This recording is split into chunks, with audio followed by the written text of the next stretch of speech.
Hi, is the mic working? Hello, yes, your mic is. Oh, did somebody got cut off? Tadi Shelly was saying something, right? And then she mute again. Okay, I think it's okay, right? Your mic, I can hear you. All right, but I mean, okay. Are you okay, Shelly? I am fine. Don't worry. All right, okay. All right, thank you for that. Sure, no problem.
Hello guys, selamat datang ke Zone Live Series 3 untuk sesi forum student sharing kita pada malam ini. Korang yang dah masuk live tu, ajarlah kawan-kawan korang untuk join sekali live forum ni kita kat YouTube. Just nak remind korang lah yang malam ni merupakan program terakhir untuk Zone Series 3 dan juga student workshop pada tahun ini. Sebelum kita pergi ke closing ceremony 28 November nanti. Ya. Syifa rasa sedih tak? Mestilah sedih sebab kita dah nak habis program dah guys. Daripada Itulah. awal-awal kita start kan. Tiba-tiba dah nak habis. Program ni pun dah 3 bulan berlangsung. Tahu-tahu je dah nak habis kan. Macam rasa macam baru semalam je dah start kan program ni. Okay, apa kata korang sebagai audience, tolong meriahkan keadaan sikit dengan type something dekat comment section dekat YouTube, okay? Okay, Yes, sebelum guys. kita orang brief pasal program ni, kita akan main game dulu macam biasa. So, saya akan paskan kepada Syifa untuk start the game. Okay, silakan Syifa. Thank you Taufik. Alright, so you guys are ready ke untuk game malam ni? Tapi kan sebelum kita start our game, I just nak recap sikit kita punya ranking sebab you guys mesti ada yang lupa nak check IG kan. Ataupun dekat IG tu feed dah bawah-bawah susah nak cari. So I will mention siapa top university untuk top 10. So kita start dengan top 10. Number 10 kita ada Equator College which is EC dengan 132 point. Followed by Universiti Teknologi Muara Kota Samarahan di tempat yang ke-9. Tempat yang ke-8 kita ada AUM Stripe. Okay, kita ada yang ke-7 kita ada Universiti Kebangsaan Malaysia. Kita ada Taylor's University di tempat yang ke-6. University College of Technology Sarawak UTS di tempat yang ke-5. Yang ke-4 University College Sedaya International. Top 3 kita guys. Yang ke-3 kita ada Universiti Teknologi Malaysia which is UTM. Tempat yang kedua University Science Malaysia. Guess siapa di tempat yang pertama? It's Uya guys, IIUM dengan point 550. So if you guys nak kejar IIUM, jangan risau sebab malam ni kita punya interaction game.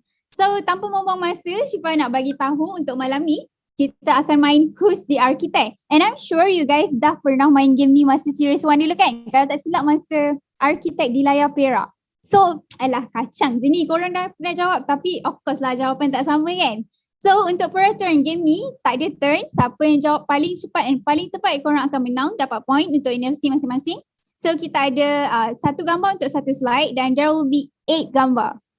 Kita ada 8 gambar so ada 8 slide which is 8 points lah untuk korang. And Syifa nak ingatkan hanya ada 15 saat sahaja untuk setiap slide. So korang kena jawab cepat-cepat. Okay? So tanpa membuang masa, jom Taufik kita start game kita. Okay, let's start dengan gambar pertama. Syifa, apa pandangan Syifa terhadap building pertama ni? I nampak principal contrast dekat sini Taufik. Principal contrast maksudnya Yes. berlain-lain colour macam tu. Betul, ada 2 colour kat situ. Okay, siapa rasanya arkitek yang buat kontras macam ni?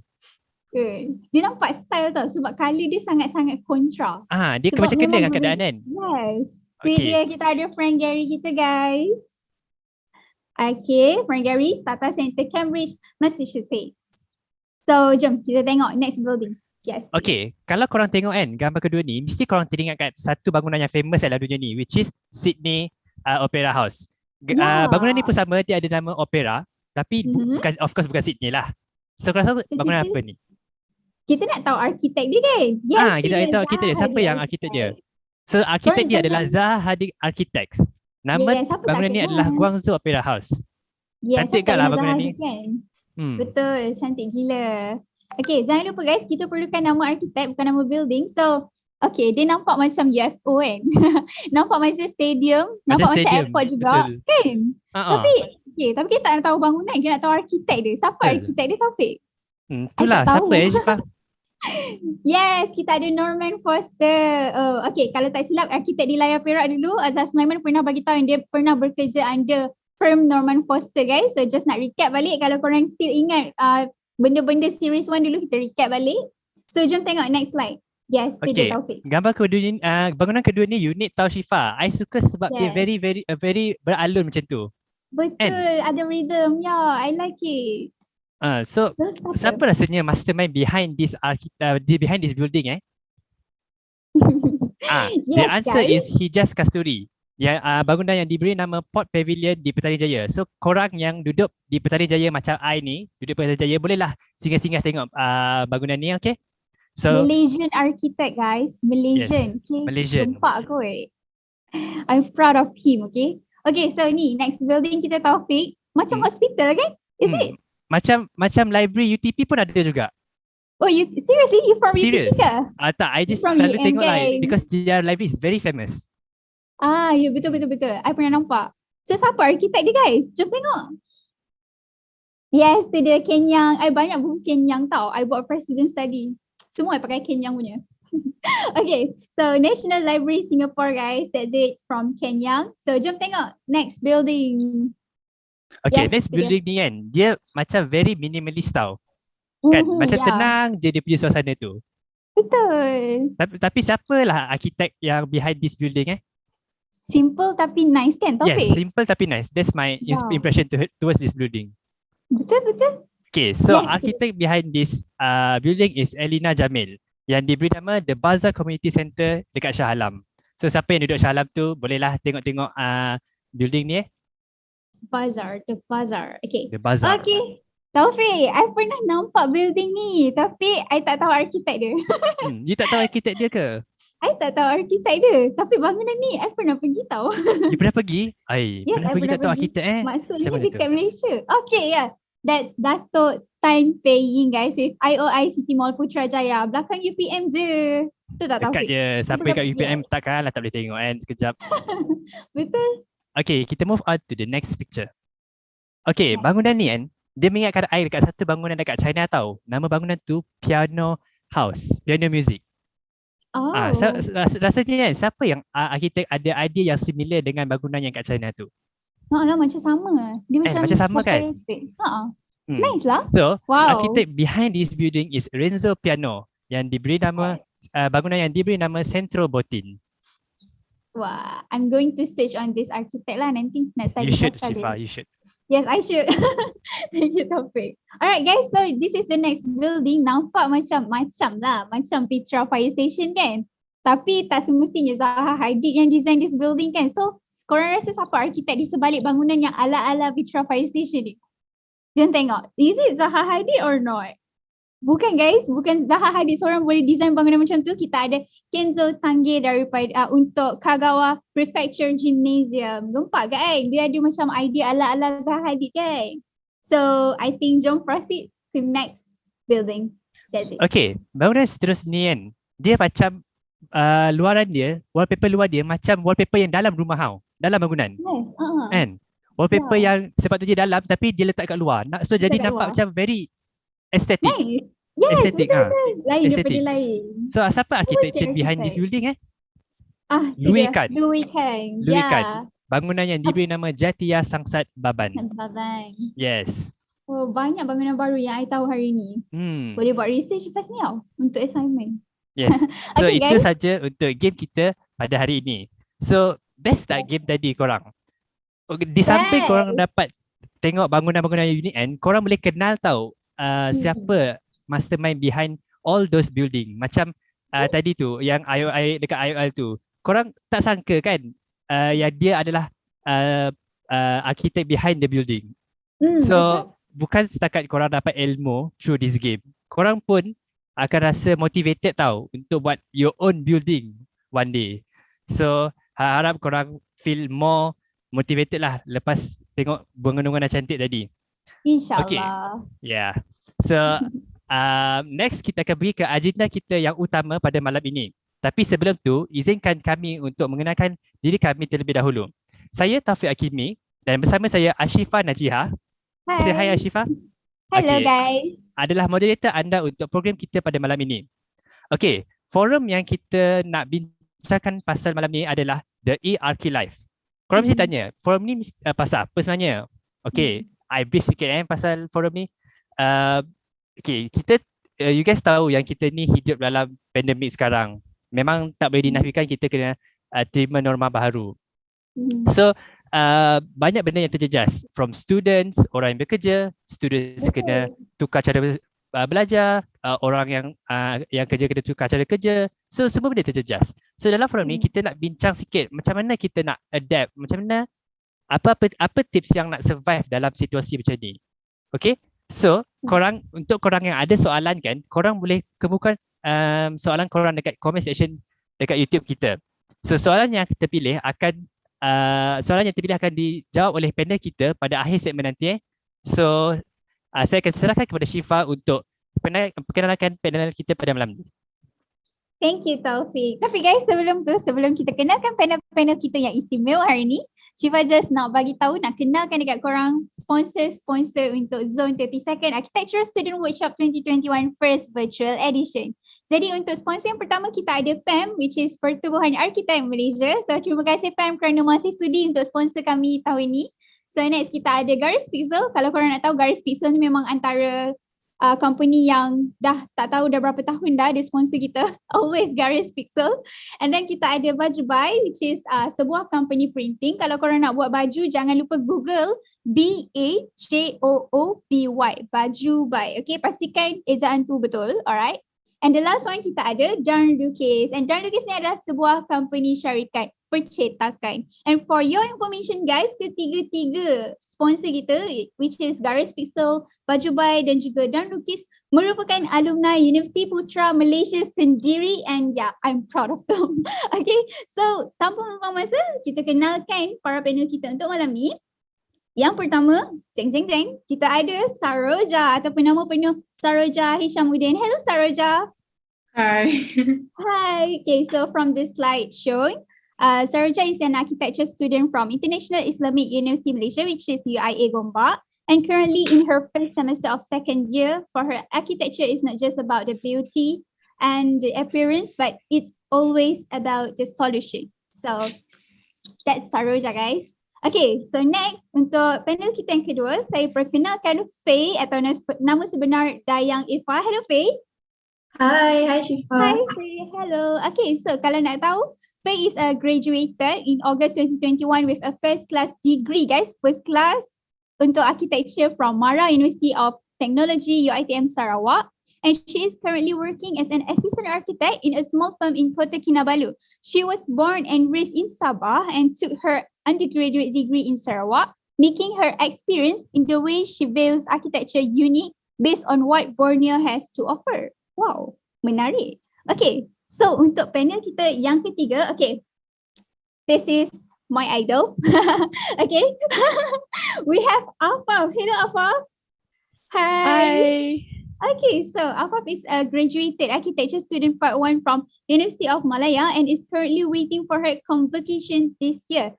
And kalau korang nak tahu, Afaf adalah one of the penerima untuk Norman Foster Travel Scholarship tahun 2019 guys. Gempak kan? So yeah, kalau korang dah tak sabar, Syifa lagi dah tak sabar guys. So why not kita serahkan kepada Taufik untuk mulakan forum kita pada malam ini. Silakan Taufik. Okay, thank you Syifa. So, tak payah kita buang masa, jom kita terus berbual-bual dengan panel kita pada malam ni. So, panel pertama kita, saudari Saroja. Yes. Hai Saroja. Hi. Okay, Hi, Taufik. soalan pertama. Kenapa Saroja pilih kos seni bina berbanding dengan kos-kos yang lain? Cuba cerita sikit. Okay lah, when I was 15, actually I tengok satu cerita ni, macam architecture TV series pasal rumah dekat China. So, macam rumah kat China is very compressed. Dia macam sangat sempit and the circulation is not good. Lepas tu the lighting pun macam sangat bad. Tapi yeah, that is when I was inspired to masuk in this course. So it started when I was 15. So macam itu, that's why my inspiration lah.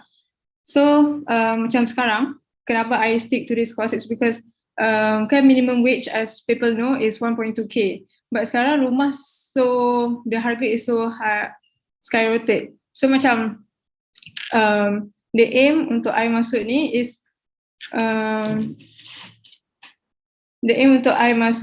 to produce a house yang murah untuk kita punya masyarakat, but in the first place but at the same time jadikan dia cantik. Tapi that's not what I want to emphasize for today. But the thing I want to focus more is architecture is dia macam touch humanity juga. Contohnya macam I duduk kat rumah teras. So rumah I ni ada 4 buah rumah je. 4 buah bilik. So macam 4 buah bilik ni, satu ni is bilik study. So bilik study ni mula rasa macam sempitnya rumah ni, macam kena share bilik dengan adik-adik semua. But bila ada bilik study ni, kita macam connectkan our family family members.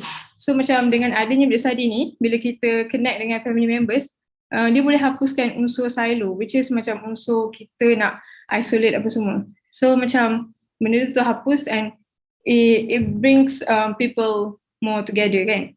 Because when I was a child, macam I tak suka bila orang pegang barang-barang I. So bila ada benda ni, dia jadikan kita lagi baik, bersatu. And this is, so bila belajar architecture ni, bila kita jadi lagi rapat dengan humans, so it's also increase my knowledge. Bila kita tengok bigger picture of this architecture, kita juga macam boleh increasekan dengan what our religion taught us. For my religion, it says that if we lagi rapat dengan human tu, kita lagi kuat kan. So macam tu lah, I rasa macam architecture ni is not just about building or structure, it's also touch about humanity. So macam I would say this is more unique lah. This is a major that more unique because it touches art, science, maths and also humans. Dia macam cover all. So I think that's all. Thank you Saroja. Very ambitious. I suka like how you choose this course based not only untuk bina bangunan but also you kaitkan sikit dengan conceptual and the facts dalam kehidupan seharian. Okay, seterusnya kita nak beralih kepada panel kita yang kedua, which is Saudari Faye. Okay, hi Faye. Hello, hi Taufik. Hi, okay. Faye, sebagai seorang graduan arkitek part 1 kan, apa cabaran yang Faye hadapi sebagai seorang assistant arkitek masa time-time COVID macam ni? Boleh share sikit tak? Okay, thank you for the question. So personally for me kan, cabaran untuk mendapatkan kerja sebagai arkitek, assistant architect, I didn't face any challenge. Just personally for me, because I have to be honest here, I was just called in back tempat saya menjalankan latihan industri dahulu. But so far I didn't went through any hassle of applying jobs and being rejected yet. Tapi of course lah, I did ask some of my friends who are actively applying for jobs. Disebabkan lambakan graduan arkitek hari ini berbanding dengan tahun-tahun yang dahulu kan, sangatlah susah mencari firm yang ada kekosongan today. Ada juga yang mendapat tawaran, some of my friends they have been offered and then tawaran tu kena tarik balik sebab company tahu yang graduate part 1 ni macam kita ni, we will only work for a short moment, so they don't really want to take us in except if you're part 2 lah. So those are the few challenges faced by graduate architect part 1, especially during this pandemic where ada company yang tengah buang pekerja kan, apalagi so it's impossible for them to take us in when they are getting rid of their workers. And other than that, the biggest challenges I think that to be realistic is to find a company that can actually appreciate you in terms of salary. And I talk this because this is important to know, because of course you still need to eat, you need to pay for your transportation from home to your work, and then of course you have responsibilities as well. Lepas tu ada juga some assistant architect jobs like right smack in the middle of KL. This is a metropolitan city in Southeast Asia.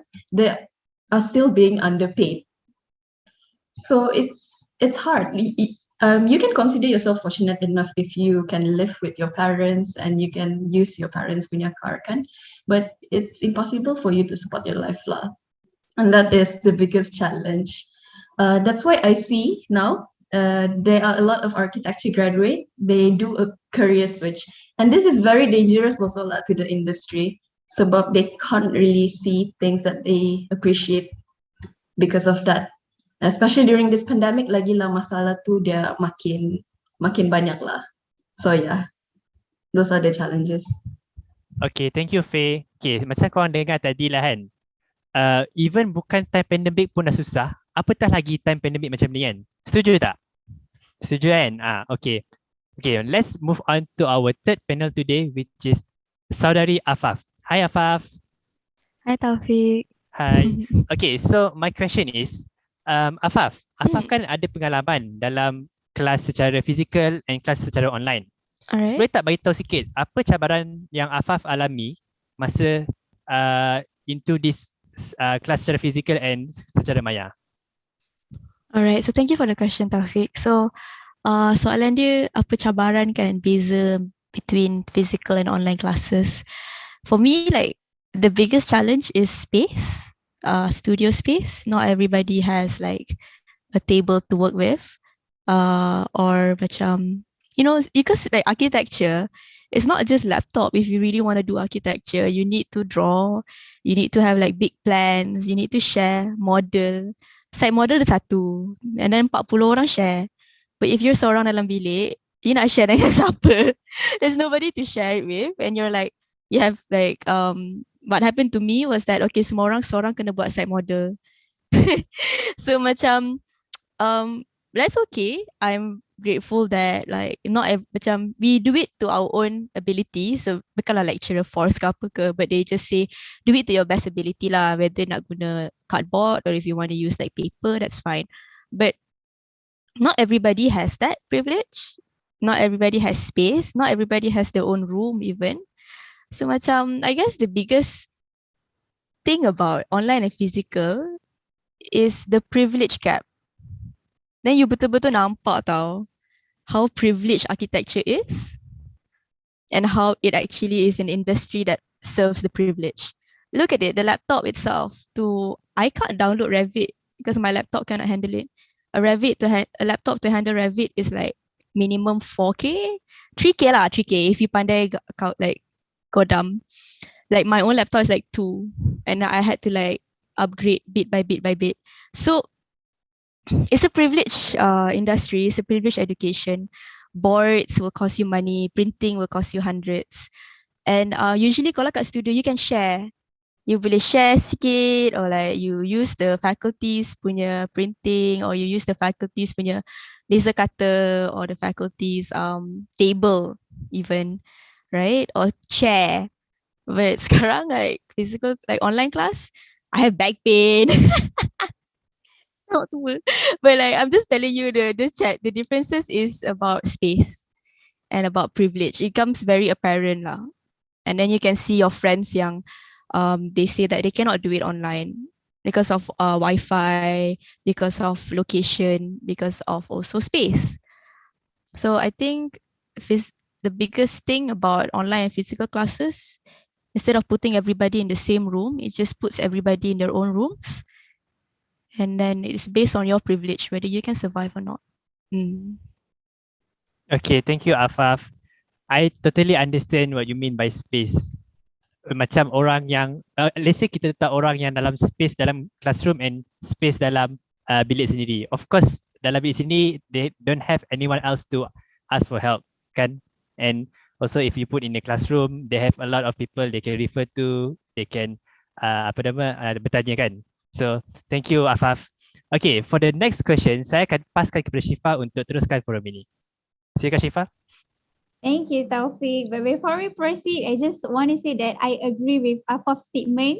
Memang kita perlukan space yang sangat-sangat kondusif. Sebab even me myself faham tau, macam student untuk course lain, diorang perlukan dalam bilik tu satu sudut je untuk diorang.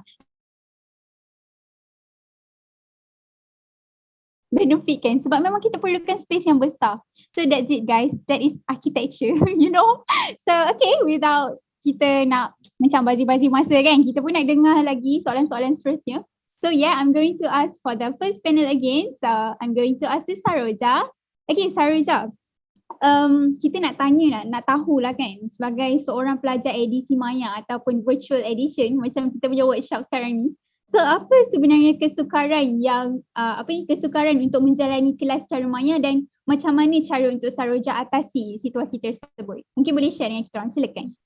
Okay, thank you for the question. Macam, okay, so let's be honest lah. Kalau face to face and online is very totally different kan. Like face to face kita wake up, kita bangun, pergi sekolah, mandi and kita belajar. Like kita nampak cikgu tu cakap apa. Tapi if online, kadang-kadang kita macam bangun dan terus pandang screen. Macam, macam bukan kelas. Dia macam rasa kelas tu tak wajib sebab kita rasa macam, hari ni nak masuk kelas, esok tak masuk kelas. Padahal kelas tu wajib. So dia macam very different lah. So especially kalau architecture ni sebab it's a practical course kan, which kita kena buat, kita tak boleh baca je, dia macam bukan course lain, the discipline of learning is very different. Sebab yelah dia perlukan proses yang lama apa semua, kita nak sketch apa semua, macam tu lah. So macam I think kan for architecture ni memang you have to discipline lah, you cannot macam esok lah buat, sebab proses tu memang lama. So kita macam kena disiplinkan diri kita buat jadual. Okay, hari ni I nak buat apa, esok I nak buat apa. Tapi sebab kita sekarang macam pandemik apa semua, so kita tak boleh nak, bagi I lah, kita tak boleh nak just buat things yang academic related je. Sebab nanti kita rasa macam serabutnya otak, dia macam sangat monochromatic tau.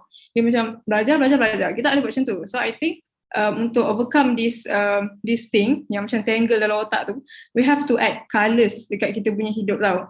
Dia macam maybe hari ni you belajar, tapi you tak belajar seharian. You macam petang, you main badminton ke, you makan ice cream ke, something yang boleh releasekan you punya otak. Sebab macam face to face is, in the first place kan, I rasa face to face ni macam, face to face pula, sorry, online. I rasa macam, online, boleh kot. Tapi macam lama-lama, I pun sendiri rasa macam, serabut tu tak? Dia macam every day macam kita dalam in the same cycle. Hari-hari pandang tu, hari-hari pandang ni. So dia macam tak best. So you have to macam cari apa yang work best for you and apa yang macam you boleh macam recharge yourself lah, instead of macam just belajar je 24/7. You pun kena buat something yang boleh releasekan stress you. So I think that's all. Thank you. Okay, thank you Saroja. I do agree with your statement. Memang betul lah, kita tak boleh nak keep stress on the academic things. So that's why guys, kita ada zone. That's why kita ada workshop. So this is the time bila kita nak dapatkan masa yang kita jarang nak dapat, to enjoy, to have a fun, you know, untuk kita get out of the space of asyik nak menghadap laptop je, asyik nak tengok model, hari-hari nak fikir design. So I know guys, you pun rasa penat kan with that. So that's why kita ada Zoom tahun ni. So okay, thank you Saroja. Kita akan proceed with our next question untuk panel kita yang kedua. So Faye, okay. Soalan ni macam menarik juga. So nak tanya Faye lah kan. Daripada short brief introduction yang Syifa bacakan tadi, kita ada cerita yang Faye ni sebenarnya kelahiran daripada Sabah, negeri di bawah Bayu. And then belajar dekat Sarawak, di negeri yang berbeza pula. And then kita dapat tahu pula Faye internship dekat Kuala Lumpur, betul? Yes, for a while. Nak tanya lah macam these three negeri ni ada kontras dia, negeri yang berbeza, 3 negeri yang berbeza. So apa cabaran yang Faye hadapi masa jalankan internship dekat Kuala Lumpur? Silakan. Okay, thank you for the question, Syifa. So like funny story, right? I ended up applying in a firm jauh dari rumah I sebab dekat KK time tu dah tak ada kekosongan. That's why. Because I apply pun memang last minute. I was preparing for Umrah last year in February. And then my intern sepatutnya start March. Lepas tu call every firm in KK, semua penuh. So I call the one in KL. And then lucky I dapat. And then it was just a week. And then I fly to KL. So memang sepanjang hidup I belum pernah lagi lah tinggal dekat KL or just Semenanjung in general. I've been in Borneo my whole life. So adapting was the biggest challenge. Adapting with life, adapting with work. Lagi-lagi I've never experience any proper internship. So tu pun there's a lot of life changes lah during that time. And that time, I still consider myself lucky sebab I didn't face any traffic and I like that. So I like LRT every day and so that one, satu yang tu. And then biggest difference, like I said, the working life, the working pace, kalau you bandingkan dengan firm dekat KK dengan KL is like multiplying everything lah. They're fast, they're busy, everyone busy, lepas tu semua pun bergerak very very fast and semua pun kena compete pun fast. Kalau you di KK, you relax je buat kerja. That's for me. And when I was in KL, that is something that I cannot avoid lah, adapting to that kind of lifestyle. And I remember during the second day of me interning dekat firm tu, I had to stay over until like 9 p.m. Baru hari kedua, and I will remember that because yeah, I buat 3D lah sampai malam tu. Itu pun actually belum siap, but then they just told me to go back sebab I was a girl that time, so dia suruh I balik awal lah. But even though the environment memang different lah from KK, being the minority over there, I would say that I feel Alhamdulillah, and I managed to laugh every day sebab firm yang I masuk tu memang ramai. There were a lot of young people. Part 1 memang ramai.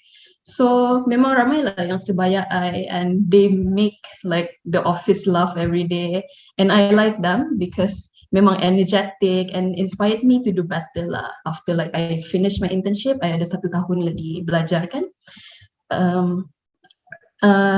Also because back in Sarawak, my architecture community is very, very small. Di KK lagi small. So to compare what I've experienced in KL, memang best lah because I get to meet a lot of new people. I get to interact with a lot of new people and then follow them on social media and stuff.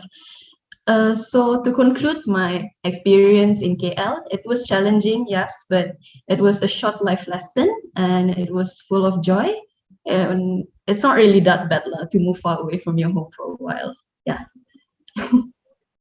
Yes, thank you Faye. I can feel your excitement. Dia macam kita belajar abroad tau sebab environment dia sangat berbeza kan. Like really macam, okay, sebab sekarang I tengah buat academic writing and it's about it's like benefit untuk study architecture abroad. And one of my research kan, I jumpa yang sebenarnya circulation kita dengan Japanese ni sebenarnya ada perbezaan dia. Which is dekat Malaysia, kita more to traffic, but dekat Japan lebih ramai pedestrian compared to the transportation user. So benda ni macam bagi kita knowledge yang baru tau, new knowledge. So benda tu boleh sangat-sangat membantu dalam kita punya study throughout architecture journey ni. And also Faye cakap tadi even 1 week, even 1 week pun is still an experience. And experience tu adalah satu benda yang berharga guys. So that's it. And of course tadi macam Faye cakap, masa dia bekerja, everyone macam keep her motivated. So benda tu adalah benda yang sangat-sangat bagus dan sangat diperlukan dalam bidang architecture guys. Sebab apa, architecture ni kita tahu it's struggle, right? So kita kena always ada untuk motivate orang sekeliling kita, especially yang ambil architecture. So I really feel it and thank you very much Faye because you give the impact to me and all the audience as well. Thank you very much. Okay, so kita dah settle dengan panel kita yang kedua. Sekarang kita nak teruskan dengan panel kita yang ketiga which is Afaf. Okay, so Afaf, macam tadi kan dekat short intro kita ada mention tau pasal Norman Foster punya travelling scholarship tu kan. Dengar. Okay, so why not you share with us about it? Sebab ramai nak tahu macam mana you boleh sampai dapat that travelling scholarship tu, and then you are the first women from Asia, correct? So mind to share with us, please. Alright, so it's a really long story on how I even got that. Long story short, I applied. Long story short, I just applied on the because you just go to the website and then you apply. That's the long story short. But short story long, what happened was I've always wanted the scholarship. Like I've heard of it daripada I umur macam 16 tahun macam tu. But after that, benda tu like the syarat is that you have to finish first year at least. Right, out of the 5 years, you have 3 years degree and 2 years masters, right? You have to finish first year at least. And PAM has the same program, Pertubuhan Arkitek Malaysia. They have a travel scholarship too, for about 5K per project. So I applied for that first, and it was a process of just knowing about the program and then looking at, okay, I'm interested in doing this kind of topic. Since I was 16, because when I was 16, Kelantan had a flood. So macam that was something that's close to my heart. I'm not from Kelantan anyways, but it's just something that is Malaysian. It's a Malaysian issue, right? This flood issue has been going on for 100 years and we have not solved it. I mean, 100 years ago, it wasn't bad as this. It was a crisis when it were like 2014, right? When I was 16, yeah. But then again, it was just like, it's okay if we can cope then let's cope. It's not like let's solve it. That's the kind of mentality. And I think it's not a Malaysian mentality, it's just a Asian, or maybe just something like, well, we have bigger issues to solve or something like that. But it's people's life, good. Like every year your books are gonna get wet. Every year you're gonna make sure your birth certificate tak hilang. Every year you can't really enjoy your new furniture because every year it's broken. So there's no joy in buying new furniture. Those kind of things affect people. So it's close to my heart, and I always wanted to do the topic.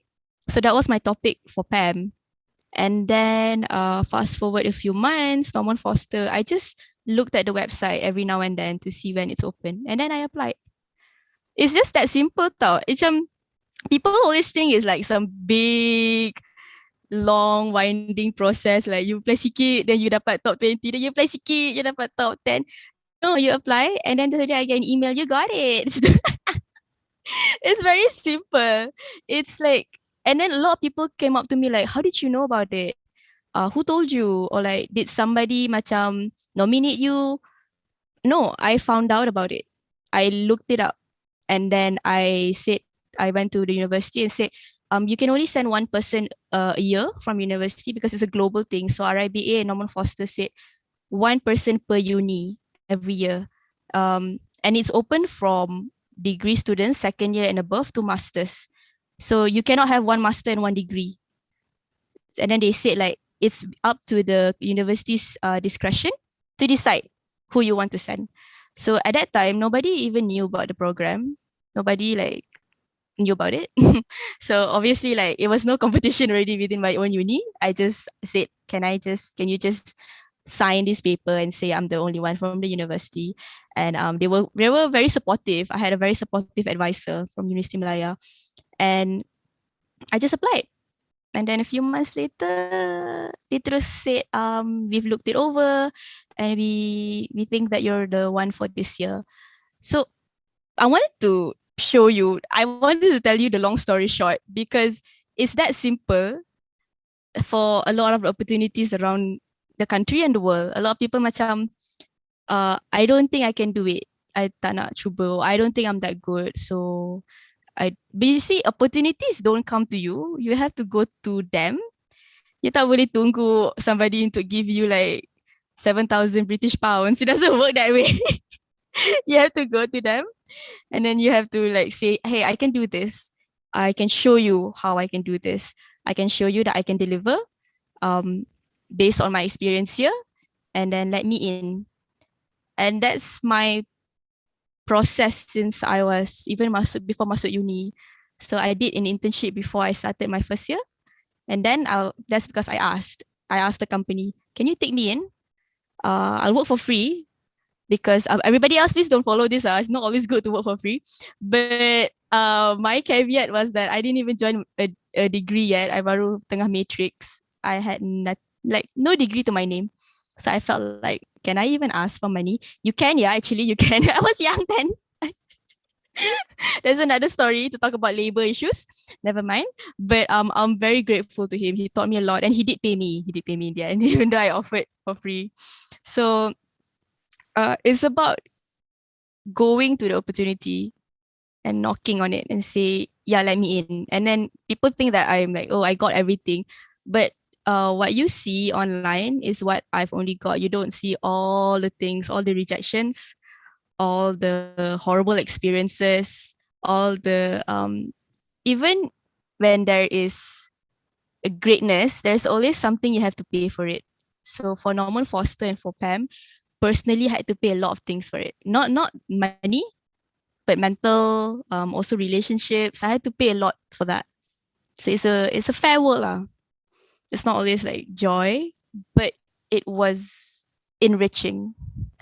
I would do it again in a heartbeat. Does that answer your question? Macam round. It does.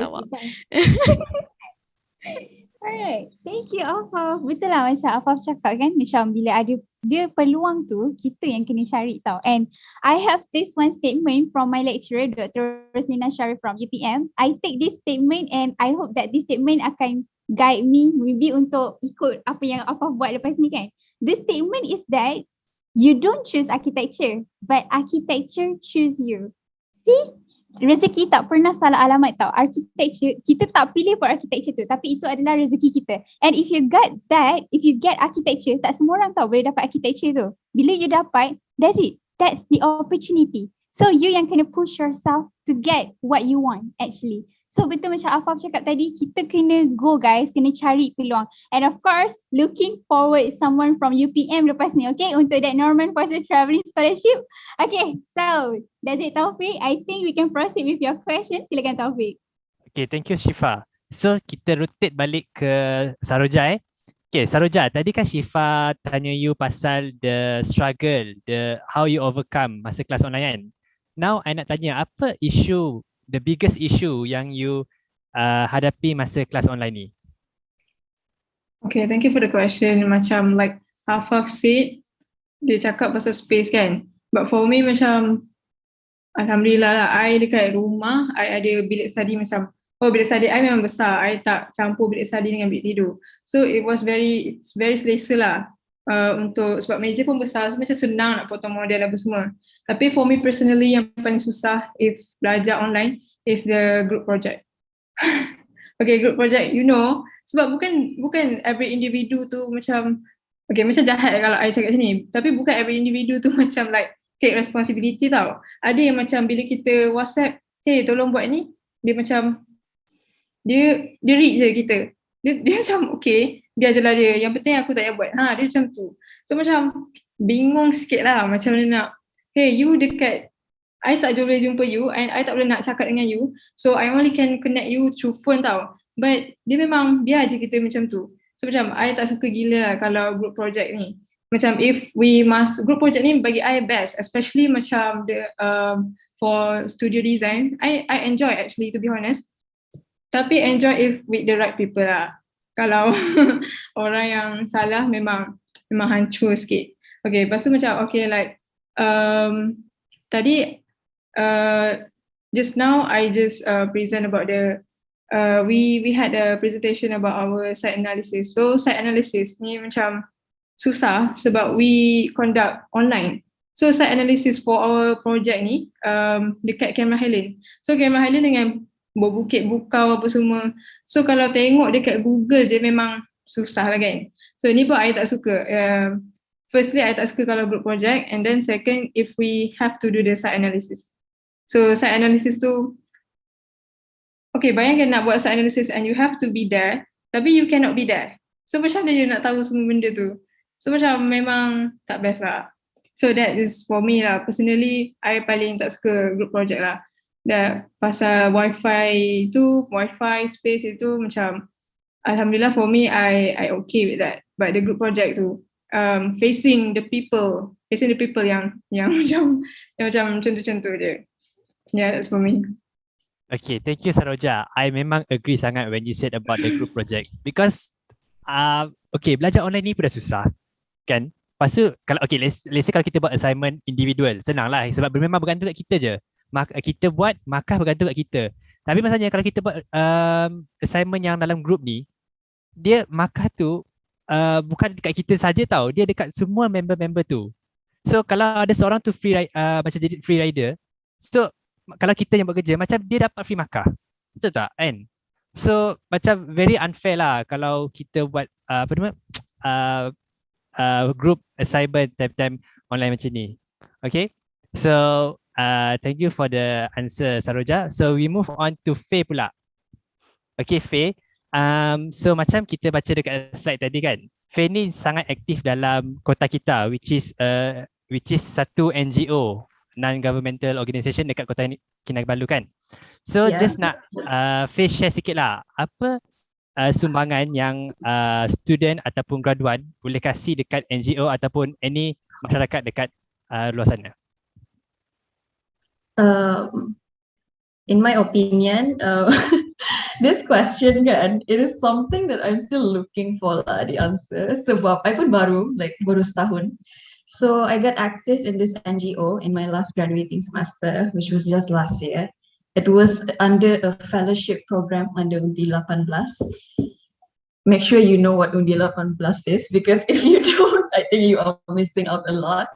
And Alhamdulillah, we won. My fellow actually won as the top 3 fellow in Malaysia. When you're talking about NGO, people always think about like charity, helping people in poverty and things like that, kan? But that is not something my NGO advocate in. My NGO, they advocate on better city planning for Kota Kinabalu, for the people, by the people. Maksudnya something like community-centric planning in KK. Sebab in Borneo, our city planning, our urban planning, we have very little attention lah compared to what you guys have in Semenanjung. People always talk about KL, the traffic, macam Shifa cakap tadi kan. Yes, the urban sprawl, which is quite a hot topic right now. All of that lah, city planning. Tapi kalau dekat KK memang sikit. So we're like probably like the first NGO yang advocates on this. And so what we advocate kan, urban planning ni, is somehow directly related to what I'm learning, architecture. So sebagai graduan ataupun pelajar seni bina, you can contribute your knowledge in this as well. Because as we know, architecture, urban planning is not that as popular as architecture. And if you tengok macam urbanist dekat Malaysia ni pun, most of them are from architecture background as well. So bila you masuk NGO kan, you are surrounded by people who are always inspired, who are always want to make change, and then very, very self-driven lah. Memang sangat-sangat motivated. And it's really fun to talk to them because you'll be very optimistic lah sebab everyone around you memang cakap benda-benda yang makes you inspired kan. And so like a few weeks ago, a junior of mine, she asked me like what was my main source of information for architecture, and I answered her just a simple reply macam, oh, it's people. And then she didn't get it at first, and then I macam I ulang balik. So I cakap my main source of inspiration is knowing and meeting new people. And she replied me and said, oh, I thought you were gonna say books. About usually my first impression is that I'm really nerdy lah in school. But actually I don't really like reading books that much because I can't stay focused. But that is not a good thing that you guys should follow. You guys should read books. And then it hit me is that I learned a lot when I joined my first architecture workshop dulu back in 2018. I met so many people, and then afterwards I followed them on Instagram, on social medias. And then every time they post their work on social media, I learned something from it. And then when I talk to them, I reply to their story, I learned something from it. Even like casual talking in WhatsApp, right? I learned something. There is always something that I learn from people. So relating to this question yang Taufik tanya I tadi, sebagai graduan ataupun pelajar seni bina, what can we contribute to NGO ataupun community di luar sana, is that even by talking casually to people outside, they can learn something from you. Like we learn something from other people. Macam malam ni pun I learn a lot just being in this forum, just by sitting here. So that's how it is when you join NGO. People will learn something from you, macam I cakap tadi, and then even if you just talk for 5 minutes pun, gitu juga. Even if you just sit in a cafe kan, and then you just macam you and your friend, you just casually talking about how the door of the cafe, dia macam tak ngam di situ. Sorry, I'm just gonna speak Sabahan lah. So it's something that you can learn lah. That's the main point. NGO is learning a lot from people, networking, and it is something that you cannot get from the book ataupun from internet. Thank you. Okay, before that, Faye, I have like one more question untuk you. Okay. Like kita relate sikit lah dengan soalan yang I tanya Saroja tadi. I mean like the jawapan yang Saroja bagi tahu tadi about group assignment. So like, can you tell us apa, like of course you pernah work in a group assignment also kan? So apa beza like working in a group assignment and also when you buat kerja dalam your NGO Kota Kita? Boleh tak share sikit? Working in a group assignment, sebab This is for ODL kan ke physical class? I mean, you can share for both. Maybe like one day if we sampai ODL, I mean we sampai face to face, they can take the tips from you. You can share both if you want. Along my architecture degree experience, if I'm in a group, it's always I'm the one yang lead the group. And when I was in the NGO, because I was one of the younger people, so I don't lead the group. So that is one big difference. And then time ODL too, I was already in my final year, so I know who are my friends. And then the lecturers memang belum pernah lagi like randomly assign us to a group. We can just choose anyone to be in our group. So we pick people who we are comfortable with lah. Not much challenges untuk buat kerja group, tapi of course sebab semua orang pun ada life kan. I don't really blame people if they macam lambat reply I or anything, because they have other responsibility. Yeah, because macam I don't really do house chores. I know some of the group mates, they don't buat house chores a lot, and then the parents rely on them a lot to like manage the house. So I memang tidak akan marah lah for things like that. And then kalau macam dalam NGO ni, kota kita ni, they're very motivated, like I said. So diorang memang tidak akan tangguh apa-apa kerja lah macam tu. Okay, thank you for sharing, Faye. Jom kita move on to Afaf pula, okay? So Afaf, Hi. boleh tak share sikit tips lah untuk junior-junior yang ambil course seni bina ni, how they can menang banyak anugerah macam you? Boleh share sikit tak tips? Okay, I didn't intend to win that many awards. I didn't it wasn't macam, oh, I masuk degree nak menang like 3. I didn't plan for it. I guess it's your intentions for doing things. It's about putting yourself there. It's about trying. And it's about macam just thinking of it like, okay, I always tell myself this. If I don't apply, then I'm not going to get it. If I apply, the worst that can happen is I'm not going to get it. So at the end of the day, by I try, then at least there's like a 1% chance that I might get it. I always consider like 1% chance percaya lah. Because it's like, if you think about it that way, because if you don't do it, then you're never going to get it. So your question about how do other students do it, it's just about trying. And it's okay if you want to ask me more, like about the expanding on how to, like just try, because I understand that if you want to try it and it looks like macam, my god, it's Norman Foster, dah senang lah kakak ni cakap try. But it's like I really don't know how else to compress it or like expand on it, but you can try asking like other ways. But it's just about putting yourself out there and being a bit shameless. Like I was macam tak malu juga ah. Like baru second year dah apply for Norman Foster, tak malu ah. Like kind of like tak malu, because I know that other master students overseas apply for it.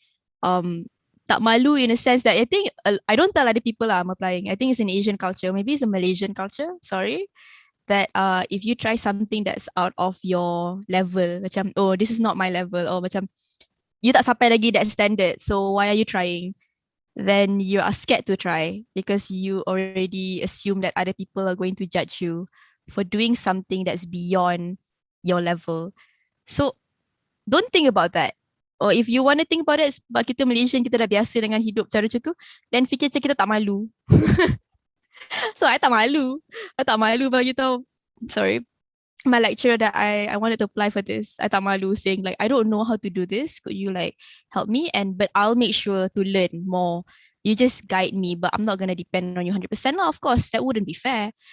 Or tak malu saying that, yeah, I want to try for Norman Foster. And then a lot of people, they don't think that macam Malaysian students can do that. So they never even found out about it. And unfortunately, universities don't tell their students because I think there's a sense dalam the university itself. I don't think our students can do it. And then it's just about trying. It's about being a bit more shameless and being sincere with what you want to do. In regards to my part, which is architect research. Research, don't do it because you want to win an award, or don't do it because of prestige ataupun nak dapat duit or nak travel. Do it sebab of that research because people can read you. They can read your intentions in that proposal. They can tell if you haven't done enough research. You just ask a few questions about that research paper. Then if they can't answer, then you're like, okay, budak ni dia saja nak buat because topik tu nampak popular, topik tu nampak in trend. It looks like lecturers would like this. You know, the popular topics, I can tell you now. Affordable housing, PWD, urban design, political design, or like flying things. Anything that is on drones would be great. You know, things yang macam nampak very. Sekarang tiba-tiba a lot of people doing natural disaster research. I think I didn't notice. So just cackling, but you can do what's popular. Just make sure that it's sincere. Make sure you actually are interested in it and try. I think, does that answer your question? If it doesn't, you can ask me more. Yeah, it does answer the question. Thank you, Afaf. No So, problem. basically what Afaf said just now kan, the tips is to be more confident kan? More confident, be independent. Confident tu, I think for Malaysians is hard to say because we Okay. jenis yang macam put ourselves like kita macam malu. So Yeah. shameless. Saya tak payah malu. So, so guys, be shameless, okay? Tak guna kalau kita malu kan. Kalau kita malu, apa pun tak dapat. So, like what Afaf said, be shameless. Yes, apa pun tak dapat. You malu nak minta Yes. for opportunity, you malu nak minta this office for, can you have me as your intern? You malu. In the end macam, oh dah dapat degree and then I got nothing else. Yes. So, no point. Yes, exactly. Okay, so thank you Afaf for sharing the tips. So, Shifa, can you continue with the question? Yes, sure. For information guys, kita ada lagi 3 question untuk kita punya guest ataupun panels kita sebelum kita proceed with Q&A. So I'll proceed with all 3 questions. So the first question, Syifa akan tanyakan dekat panel kita yang pertama, which is Saroja. Saroja dah lama diam tadi kan. So kita tanya dia soalan lah kali ni kan. So Saroja, kita nak tanya kan, like previously you talk about the hard time of being an architecture student and of course during this pandemic semuanya ODL and kita tahu semua tu susah. So nak tanya Saroja sendiri macam mana you susun strategi untuk terus keep motivated and productive untuk proceed to this journey of architecture. Can you share it with us? Okay, thank you for the question. Just like I said previously, macam kita tak ada nak especially macam, okay, to be honest lah, waktu dulu memang I buat jadual untuk apa yang I akan buat. Tapi during my first year, I tak buat tahu sebab macam waktu I foundation studies tu hingga I degree, dia macam lama sangat tahu PKP tu. So I macam tiba-tiba macam lost in track. So macam I tak buat benda tu. So during my first year tu memang sangat tangle lah for me. I macam okay lah, let dulu lah. Tapi macam architecture punya studies cannot be like that. Tak boleh nak macam you file your work, tiba-tiba you ambil buat semua terus. You cannot be like that. Itu what I did masa my first year. Sebab I macam dah lama sangat pandemik ni, macam lama sangat cuti, tiba-tiba I macam tak tahu kenapa I jadi macam tu. So you cannot do like that lah. So to prevent myself from falling into that black hole again, I buat what to do list, like hari ni you nak settlekan apa, esok you nak settlekan apa. So untuk kekal produktif tu, you can just mix dengan apa-apa yang you nak buat dalam seharian. Like I said earlier, you cannot just buat belajar je 24/7. Just watch movie and do whatever you want. Macam okay lah, contoh you nak lari kan, you nak lari marathon. Lama ni you nak lari. So malam tu you akan tidur siap-siap. So bangun esok you lari and then bila ada pit stop tu, you makan pisang sebab you nak recharge yourself. So itulah apa yang I rasa you patut buat. You cannot macam belajar je 24 jam. Nanti you serabut tau. So you patutnya belajar and then you balancekan dengan apa yang you suka buat and then you boleh terus lari. Macam okay, if the first person tu dia lari je without stop, dia akan penat tau. So dia punya mula dia lari laju, lepas tu last tu dia lari macam slow. Tapi if the second person tu dia lari laju, lepas tu dia stop sekejap, walaupun dia berhenti sekejap, tapi dia makan untuk energizekan diri dia balik. So dia akan lari laju balik. Faham ke? So yeah, I think that's it. Yes, faham. That's the way of keeping, apa orang kata, keep up momentum. Kan, Sir Reza? Yes. Okay, so thank you for the answer given. Memang, I hope that this will be helpful to our audience tonight sebab semua orang nak keep up motivated untuk architecture, okay. So yeah, next panel kita which is Faye, I serahkan pada Taufik lah untuk tanya soalan seterusnya. Silakan Taufik. Okay, thank you Shifa. So Faye, I have a question. So dalam all your years studying architecture, what is your sweetest memory? Your most memorable memories? Boleh tak share sikit? Mesti ada kan satu? Satu je. You can share how much you want. Boleh. Kalau cakap pasal pelajar seni bina, we always associate memory terindah ni dengan studio kan. But I think my experience was really like quite the opposite. My best years were actually during ODL, the last final year. And I'm not even gonna lie, because after internship, sebab I learned a lot kan during internship, meeting new people and stuff. I memang my grade memang increase after internship. Because compared to when I was in campus dengan I di rumah, I have a lot of time reading and going online through stuff and then tengok-tengok kerja orang. And those are the things that I couldn't do in campus because one, internet problem in UiTM, I'm sorry. And then two, because we spend a lot of time with people kan, so you don't really have a lot of time for yourself. And then my final year, I joined my first competition, design competition by BlueScope Lysat. And then even though it was my first competition, I won that competition.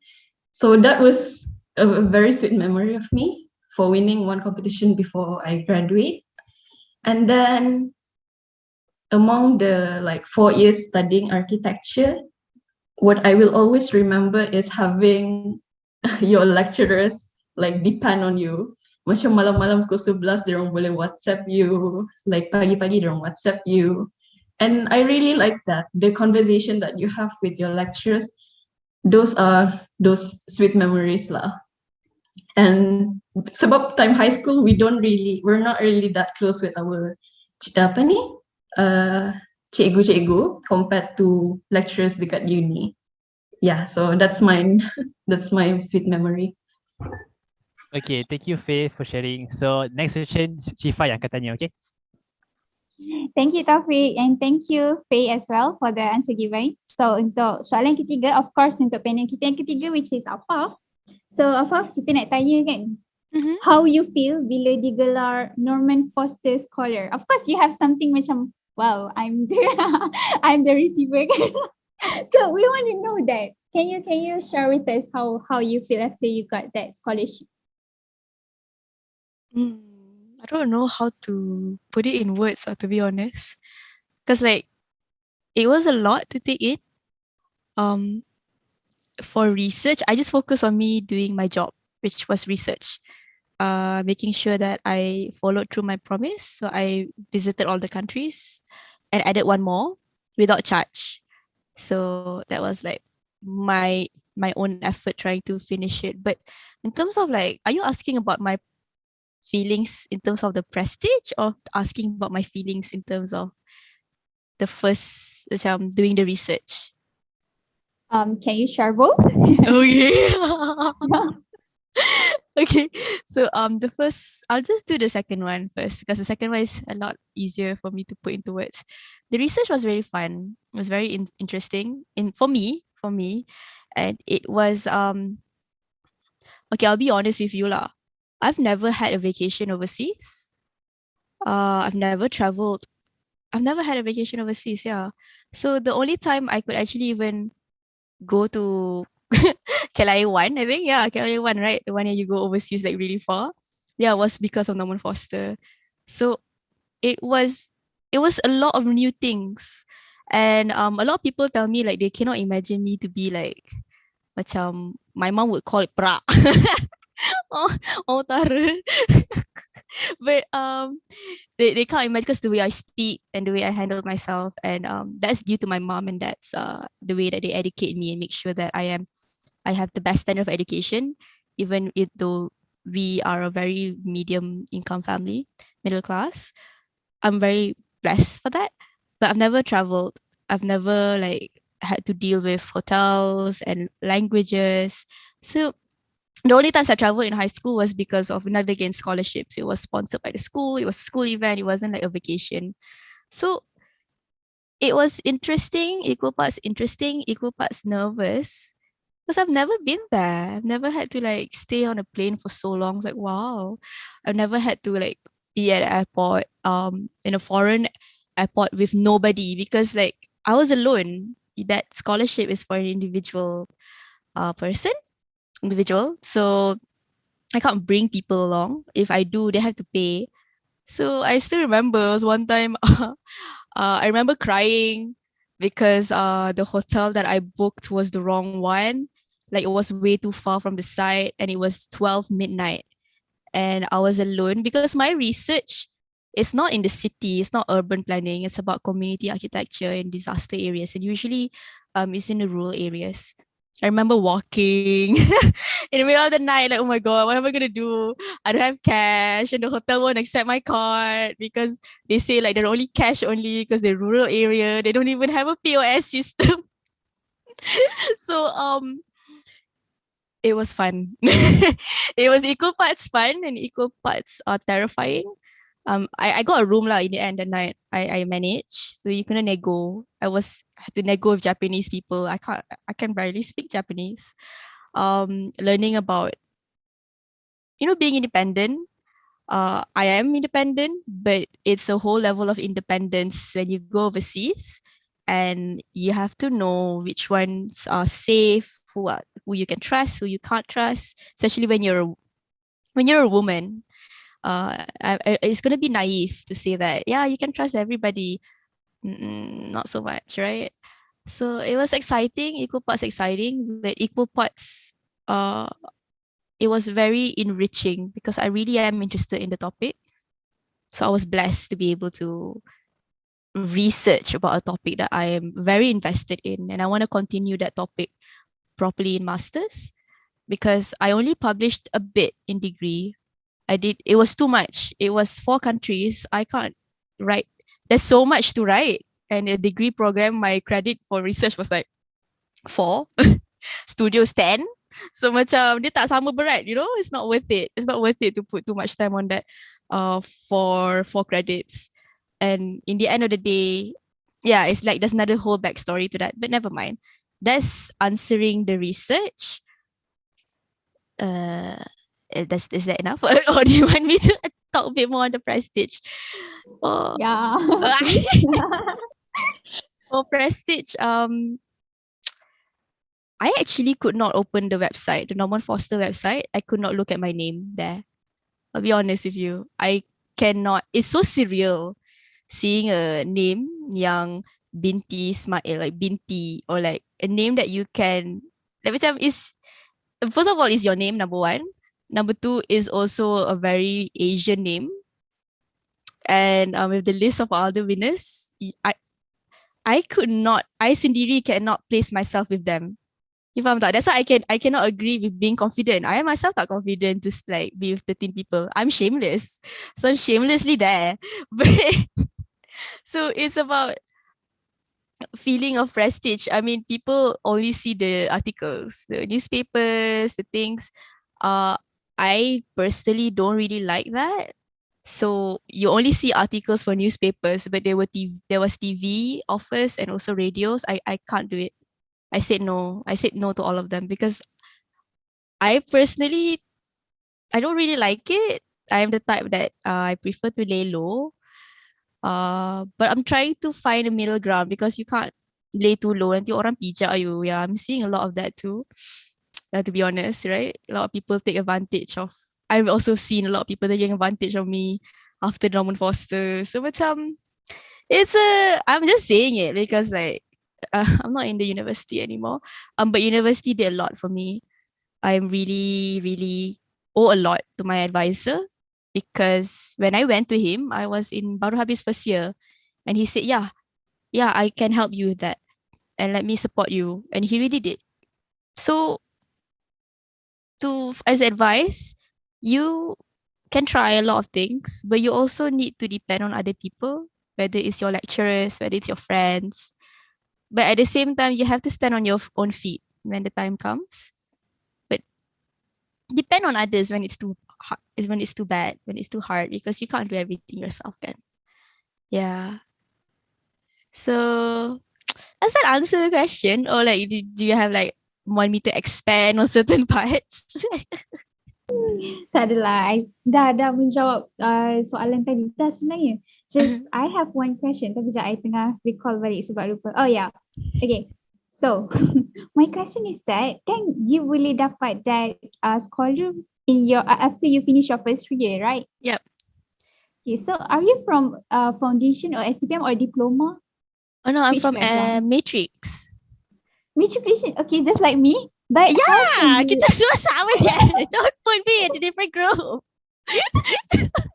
But I wonder how can you macam faham tak, macam mana you boleh ada that semangat untuk nak research more into architecture, macam you baru just start that career in 1 year and then you want to go into that.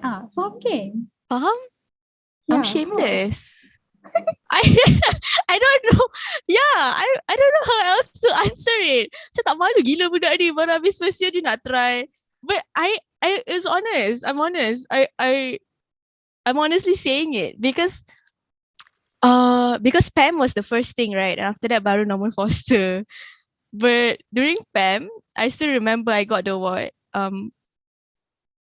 I think it's easier instead of saying shameless. I wasn't actually ready. Macam a lot of people like, oh, I think you ask these questions about, oh, I'm not ready. So why do I apply for it, right? But Shifa, you're never gonna be ready. Are you ever gonna be ready? No, nobody's ever gonna be ready for something big. Macam, are you ever gonna be ready for your internship? Are you ever gonna be ready for to start your masters? Are you ever going to be ready to start a business? Those all three things, I realized I'm never going to be ready. So why wait? I may as well just force myself in that situation. Yes, in the sense that aku tak ready. Aku tak sampai the level yang orang semua expect. I masuk bilik PAM punya interview, everybody masters. And I'm the only degree student. I was like, yeah, saya tak malu. But it's like, but everybody is fine, you know. They won't actually tell you tak malunya budak ni, but you can tell. And but PAM was still receptive to my idea. They listened and they gave me the award. So thanks to that, fam. Thank you. I appreciate that. But again, it's you'll never be ready. So you just have to be a bit shameless. And when it comes to that situation, you just have to quickly learn. You tak boleh panic. That's my talent, I think. I don't panic. You can throw me in a disaster area or like in hospitals. That's why I had to work in a hospital in Bangladesh. I don't panic. And there's people like coming in bloodied. I don't panic. I just work. So that's one thing lah. But in the sense that I still remember I was in Indonesia because I baru habis first year, you know. We haven't even done measured drawing. Usually in measured drawing, we have to learn AutoCAD. Right? Before that, kita dengar SketchUp or maybe a bit CAD, but like you always depend on the budak-budak diploma to do the AutoCAD. So you lari from AutoCAD before you kena forced to do AutoCAD work. I learned a bit because I interned with the office again. So I learned just a bit. So bila I pergi Indonesia, I remember I had to learn a lot more of CAD while I was trying to do the maps there. So I was trying to do work, but at the same time, I'm still learning. So I just force myself lah, telan je lah that pill. You don't really have any choice. So it's about, was I ready? No, you asked me, was I ready for Indonesia? Not really. but I just had to force myself to be ready. So the same, Shifa. Are you gonna be ready? I think so. Telan je. Just go for it. Oh my god. Okay, so kena terjah je lah. Tak malu I sikit really lah. hope I can do so. InsyaAllah. Alright, thank you very much Afaf. Thanks, Memang Shifa. you really helped me actually sebab I macam banyak benda I wonder how can this girl be be like this macam wow. It's really amazing though. Okay, so thank you very much Afaf. So I Thank think you as I well. have yeah, no problem. Okay, so I think I have no other question to ask to the panels. I think we can proceed with the Q&A session. So Taufik, can we proceed with Q&A question? So I give it Okay, to you. sure, Shifa. Okay, so kita dah kutip few questions from the comment section. And the first question is specifically for Faye because someone asked about internship. Okay, so someone asked, Faye, macam mana nak apa tips nak dapat tempat dekat internship during this pandemic lah specifically? There was no tips. Yeah, because it's internship, right? So you just call, hello. Do you guys take internship? No? Okay, you will call. And then if they say yes, oh, okay, can I get your email? And then you email like your resume or your CV and your portfolio as well. There's no actually definite tips lah for internship. Yeah, you just apply for it. Exactly macam Afaf cakap tadi, be shameless kan. Can you not drag me into Macam be shameless kan. Kalau you malu, apa pun tak dapat. Exactly. Yeah, kalau malu tak apa tak dapat. Okay, Shifa, do you want to proceed with the second question from the... Yes, sure, boleh. Tapi kan sebenarnya kita ada banyak gila question tau dekat YouTube. So I need to pilih sekejap. Banyak I pilih, oh my god. You guys can just keep tulis je soalan, nanti kita pilih mana yang best. So okay, so I got this one question. Okay, so the question is, how do you react with angry lecturer during your presentation? And anyone can answer this question. It's open. So any panel, you wanna share with us?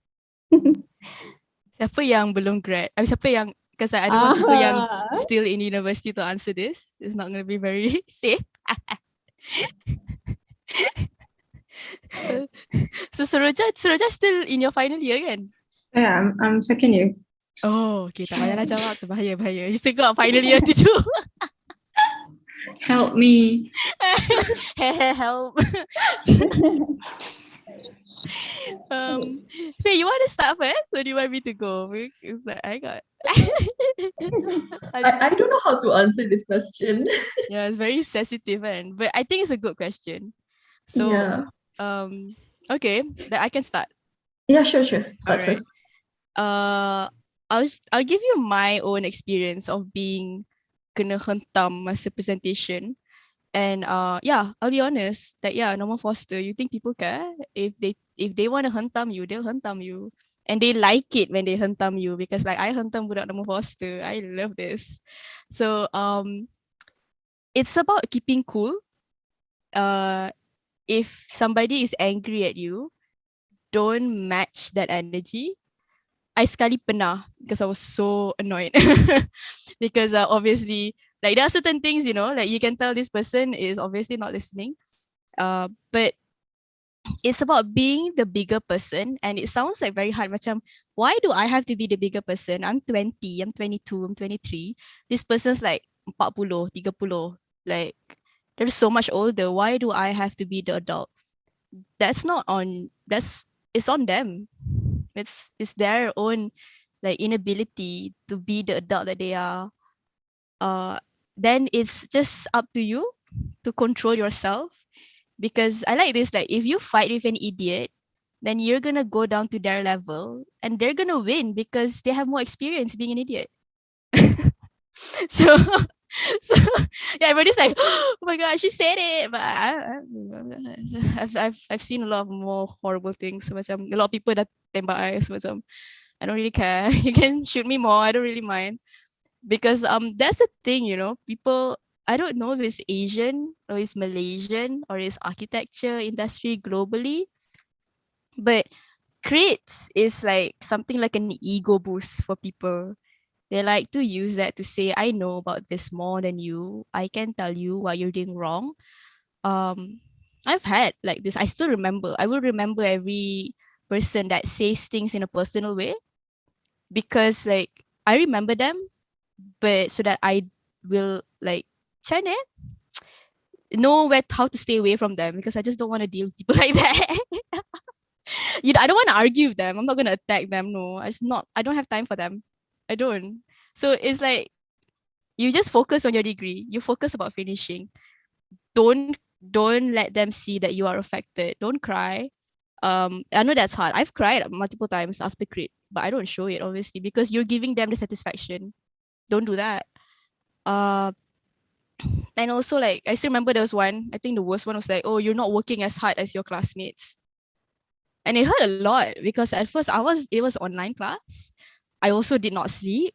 And then macam a lot of these people, they just say things, they just say it because they see that you are vulnerable to attack. So they want to attack you and they start doing personal things. I don't think I don't think you're working as hard enough as your classmates. I don't think this is it. But then it's just them showing how insecure they are, showing to you like, oh, I'm so insecure in front of this kid that I need to push her, I need to push him. So it's again how you control yourself when a lecturer is not just a lecturer, maybe an external. I get a lot of really crappy situations as well. Just smile. They really hate it when you smile, They really hate it when you're so nice to them, when they're so mean. Do that. It's just be the bigger adult. And I know this is going to be on YouTube, but I'm not saying any names. I'm just saying something that you can find on Google. How to be the bigger person. Don't say anything. Don't react. Just be gracious. Say, yeah, thank you for your input. I'll definitely improve. Thank you so much. Just that. Don't argue back. And I think you'll be okay. Yeah, you can forget about them. You can remember them. You just don't talk to them because they're not worth your time. There's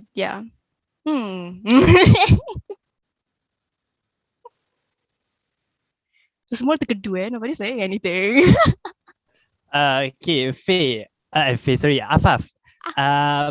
Okay, what I learned from what you said just now kan, kita ni mesti jaga mentality, betul tak? I like how you always phrase my words in a very polite way, and then I'm just like a bit more crack. But yeah, okay lah. Mentality has to be calm, yes. Yeah, so because okay, this I pun nak macam kongsi sikit lah from my experience kan. It's a bit slack from what we're talking now, but since the pandemic start, I stay at home a lot.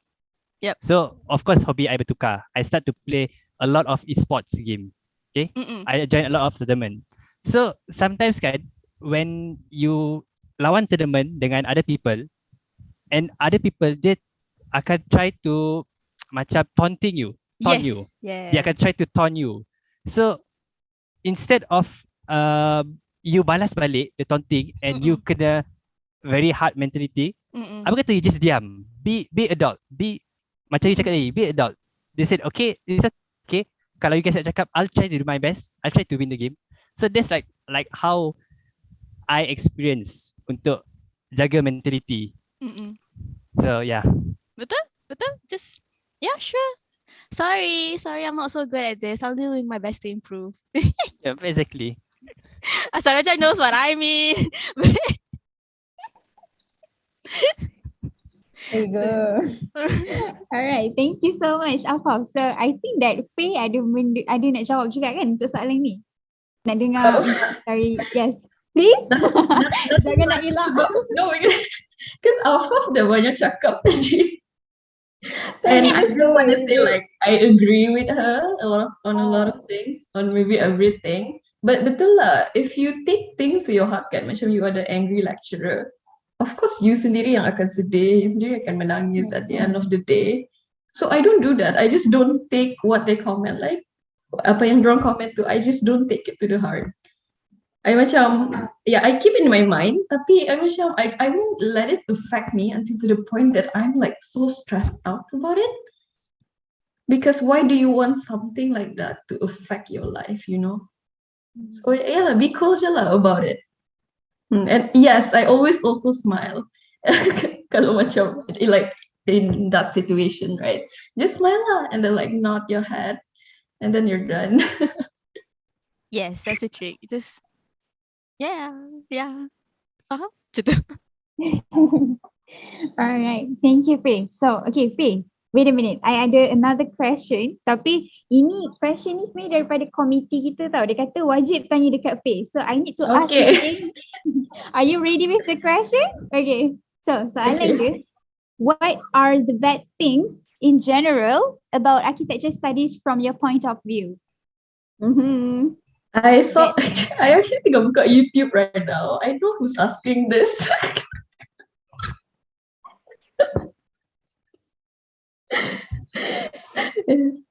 Spoiler, it's my boyfriend. That's probably why.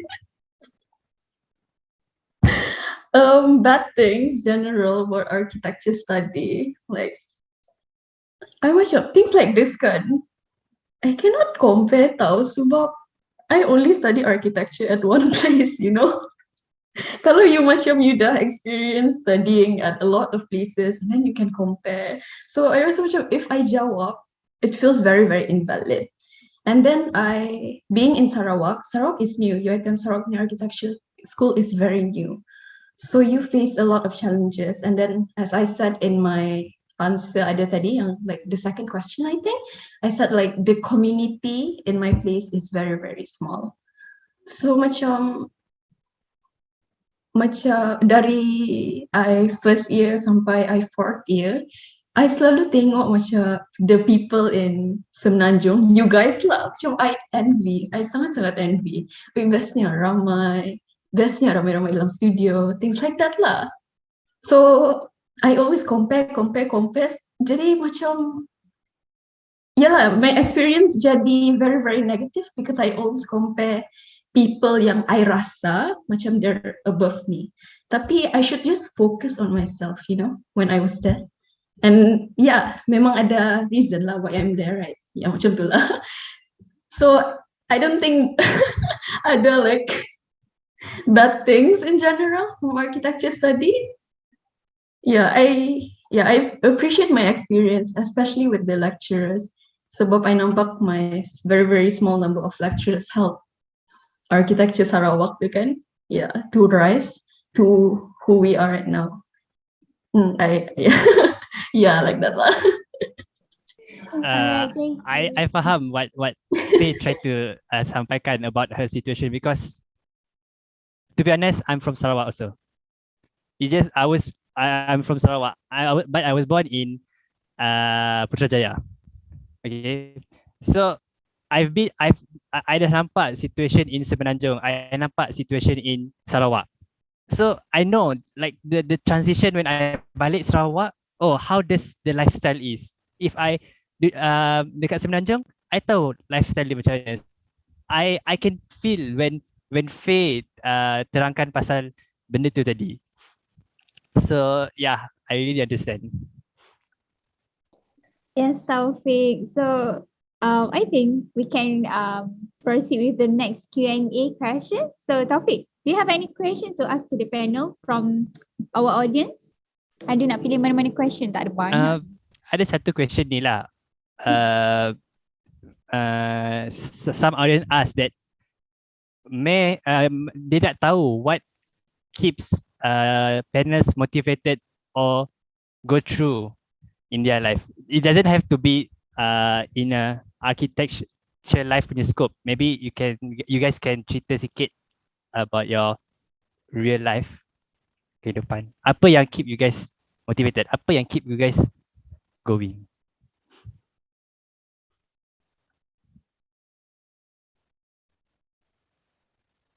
Everybody is just quietly thinking. Almost Saroja, do you want to go? Okay, I can go for this question. Sorry. So this is not specific to architecture studies, right? Yeah, Okay. you can, yeah. Yeah, so for me to keep motivated lah, it's not okay. To be honest, I like to berangan, you know, like you don't have to macam okay, you want to go to that goal, you macam too specific onto that goal. You can just berangan macam if you like I found this one post like it says like sometimes you have to be mentally ill to be mentally good. You know what that mean? Contoh lah, if you have difficulties in brushing your teeth, tapi you rasa macam Naruto tu nak you brush your teeth, you can go for that. If being that mentally ill make you do something good, then just go for it. Like I do that sometimes. I do that all the time. I'm not just like macam oh lepas ni I kena buat macam tu. I'm not like so constructed. I just like berangan. Yeah, that's for me. No? Setuju. Betul. I support you. But really, yeah, it's about dreaming big lah. Yeah, it just berangan I think. But tapi tak adalah berangan all the time. You have to have like plans also. But sometimes you macam penat tau. Like you just kena fikir pasal hidup. You just berangan. And then it will get you there. Thinking Yes, about it. Sarah. And actually to pursue architecture ni pun was my dream. Macam I berangan je dulu nak ambil architecture. I tak tahu pun architecture ni apa benda sebenarnya kan. And then bila kita berangan kan, kita ada satu benda yang buat kita rasa macam aku dah berangan, aku dah cakap dengan orang aku nak jadi arkitek. Takkan nak biar benda tu just macam it's just a word. Bukan benda yang akan jadi. So kita akan push ourselves to take it untuk dapatkan benda tu apa yang kita nak. Contohnya macam dulu kan I nak sambung architecture, then I got it because kalau aku tak sambung architecture ni orang mesti cakap macam dulu kau main cakap nak ambil architecture tapi study ni kan. So that's one of the thing lah. And then macam kalau I nak study abroad kan, macam if you have that macam that goal, go for it. Macam usahakan benda tu. Jangan macam nanti kan I nak study abroad, lepas tu nanti waktu you degree dekat local you buat macam something like faham tak, main-main belajar, then how can you get that? Betul kan? So yeah, that's my point. Thank you very much Saroja. Okay, so I think kita nak tanya another question and this question is from Q&A session daripada kita punya kita punya audience. So wait a minute tadi hilang pula. Okay, sebenarnya question dia, may I ask how do you make your model making interesting during online presentation?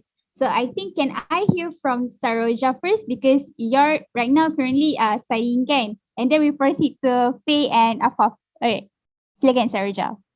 Okay, so for me lah, during my first semester macam my model was disaster I think because I was trying to fahamkan the online things. So macam I did badly, but for the second semester I think I improved a lot. Like I can manage my time.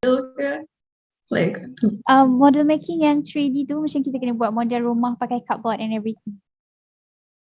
oh I And feel then like that's I'm like the wrong ODL. person to be asked this question sebab macam Oh yeah, because okay. So you dah tak memang tak buat model lah kan habis belajar. bukan sebab tu, it's because my lecturers know me as the student yang tak buat model sampai I graduate. Yeah.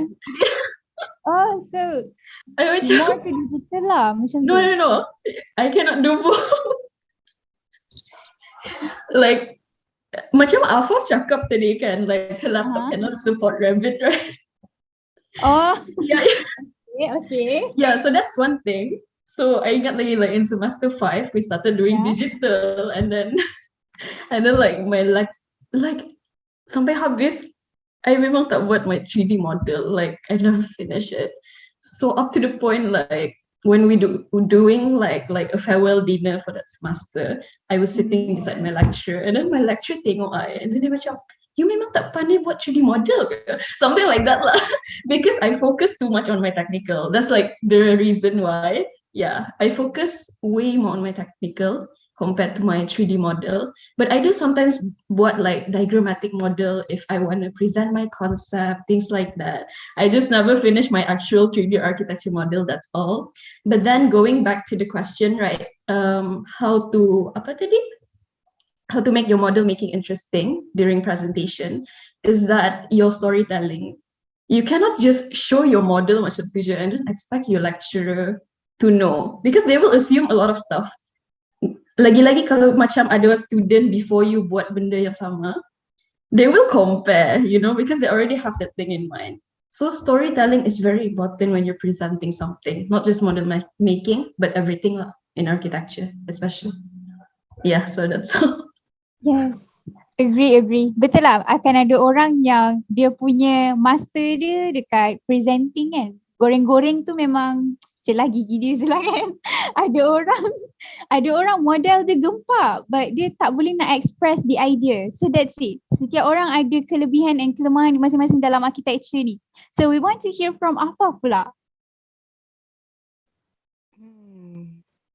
Models So for models, in terms of physical models, I'm actually the opposite of Faye. People know me as orang yang buat banyak model, design process. But I do too much and then I don't really finish my drawings. Yeah, I'm the opposite, which is very bad, yeah, because model is like an extra thing in the grades, but you have to finish your drawings, kan? So I got into a lot of trouble in that for second year. And then third year macam like third year it was really bad for me. Online is really not my forte because my models have no effect. Because models are nice when you are there in real life. You can hold it, you can spin it around, you can touch it and like using different textures, take pictures. Even if you take pictures, right? Okay, my phone is like the cheap one. Okay, so the camera is not doing it justice lah senang kita. So I have to like ambil gambar only in the morning from like 8 to 10 a.m. If I miss that time, then the lighting is really bad and you really don't see much. I don't have an iPhone, so I don't have any like hardware to really support that. Like my laptop pun macam I'm a middle class, I'm normal. So in terms of model making, SketchUp is just not gonna help you. I feel like in third year you really have to move towards BIM. You takkan sempat nak siap SketchUp. I mean like come on, if you're gonna do a parking for example, you need like what 40 columns for example lah. And then yang satu-satu you nak bertukar. Even if you buat component pun, you tukar one. And then what if like each one tu there's a certain thing you need to tweak. And then you have to like, okay, then you kena release the component. And then everything's gonna be like, then whoever uses SketchUp will know. If you release one, semua akan meletup. Dia akan macam too heavy. So I used BIM, but I can't download Revit. Revit was like, for my laptop too much. So I downloaded ArchiCAD. ArchiCAD only some small firms guna. It worked well for me and I used it for the whole third year. So that's how I did models. Tapi like ada satu sem tu, the sem that I had to learn ArchiCAD, my learning semester, I did really badly my studio because I was learning a new software. I couldn't finish it and it was hard lah. Tapi final sem, BIM is easy. You just click a certain button and you get all your drawings nicely drawn. Line weight pun you boleh adjust. You don't really have to put in AutoCAD unless you nak betul-betul adjust. But by then, even if you adjust, right, you masuk Photoshop, it's gone. All the certain things will be pointless. So that's how I did models. But people who know me, they know lah. I have like a lot of tools. I'm very particular about my model making. So I have like toolbox, collect knives, different types of glue. So Alright, thank you Afaf. So Taufik, can you proceed with the next question? Kita ada banyak question. Okay, so question ni kan actually untuk Afaf lah, ada orang tanya. So Afaf, ada orang tanya, so now that you have graduated, ada tak plan-plan yang Afaf nak buat in the future? This is my friend asking me this. So anyway, my plan, actually like I would be lying if I say that I don't want to continue architecture. I have that research to do. Where, not telling anybody because I sendiri don't know where I want to go yet. That is undecided. I have plans lah, like ideas. Macam what Sarah just said, berangan. You can berangan here, you berangan there, you go here, you go there. But my plan right now, after graduating, to be honest, is just to get money. I'm not from a privileged family. I'm privileged in education, like how my parents really put emphasis on language, on the like reading and making sure that I can present myself, things like that. Tapi macam I need to get money. I need that. So I need to be able to support myself. I need to have savings. So my plans now is just to have savings. So focus on getting a good solid groundwork. And then after that, once I have that, like I need a laptop. I mean, I need to change my laptop. I can't even apply to overseas firms, man, because I can't download Revit. I can't download Rhino. It's a privilege thing lah. And I feel it. So it's about getting groundwork. And then maybe after that, I can think of what to do next. Masters is a possibility, but anything big, I don't tell people that much. Macam nama poster lah, I didn't tell people I was applying for it until I got it. Okay, so thank you, Afaf. Thanks, So, Taufik. so I have like one last question for everyone. This is just personally from me. If you guys diberi satu tanah, okay, satu tanah, tak kisah how big is the tanah, a land, and then you guys can do any bangunan that you guys nak. So, which bangunan will be your inspiration and why? Kenapa you choose that bangunan as your inspiration? Kenapa and everything? So, do you guys have any in mind? This has to be realistic. Macam the Tak, bangunan tak. has to be Because I'm not someone from architecture background. I just nak tengok how does architecture student berfikir. Where are you from, Taufik? I'm from UM. I'm doing physics in UM. Oh my god! Yes. But specifically material science in physics. Hi. Okay, apa continue?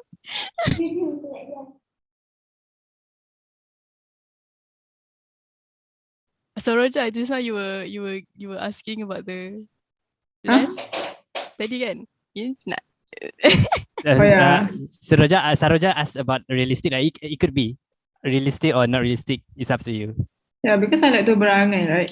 So macam most of my bangunan tu, I like to look up dekat Studio Ghibli, you know? Yeah, it's a great way. I don't know, it's something like very magical. I like that kind of stuff. So if I were to give a land, I would do something like that. Is that okay? Yeah, it's your opinion. I don't mind. So Afaf dengan Faye do you have like any dream building or special building yang you wish to create your own and you tambah sikit? Do you have any?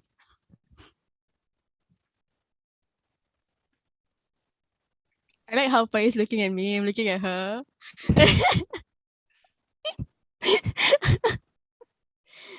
Do you have any ideas? Because mine is very simple. And then yours first lah. Aceh. Any plot of land, right? Anything. A house. I want to build a house for my mom. Yeah. In terms of reference, I'd be like Rumah Melayu, things like that. Just something, because it has to be in Malaysia, right? For me lah. If it's anywhere, I choose Malaysia juga lah. Yeah. There's nothing big. I feel like I can choose anything from the world. Can make it Ghibli and things, but I think for me, I just want something simple. Dan semua orang macam tiba-tiba terkedu. Everybody's nervous now. Please don't lah. It's just something. Don't lah. I think everything is the right answer. I mean, like, yeah. Okay, thank you Afaf. So macam Faye, you said that you tak banyak buat modeling, right? But do you have like any like imaginary building that you like to model in? I wouldn't say imaginary. I don't know. I macam lepas study architecture kan, I'm very, very like straight away from the like iconic architecture.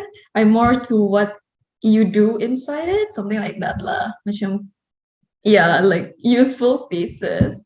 So if you ask me what I want to do on an empty lot is a space where, like a building where you can't like, macam mana? How to say that? I want to say equal, but that's not the word.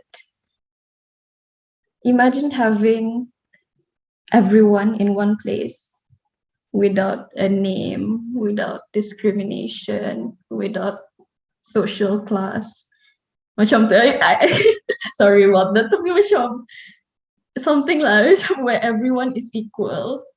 That is something I vision. Okay, thank you, Faye. It's just I just tanya ni because I nak tengok from your point of view je as a architect student. Because I'm not an architect student, so I tak boleh bayangkan, I tak boleh bayang like how you guys bayang. So yeah. So Taufik macam Yeah. nervous. He's asking something simple, then like tiba-tiba jawab like No he worries, very no worries. somber. I'm sorry, Taufik Taufik. It's okay, no worries.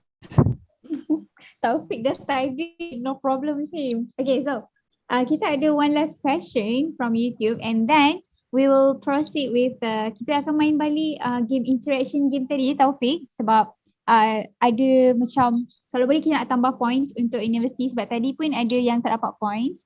So yeah, for last question ni macam general. So I think I would like to ask this question to every panel. Boleh tak? So the question is, would you like to work in KL anytime soon? Please, anyone? I feel like that question is direct to me because Yeah, I'm not from that. Yeah, you are. Yeah. Sebab you pernah kerja KL kan? I'm sorry for that. Okay, so Yeah, Faye, macam intern je kan. But okay lah, I'm just gonna answer that question. Like I said tadi, even studying in Sarawak pun make me envy the people in Semenanjung.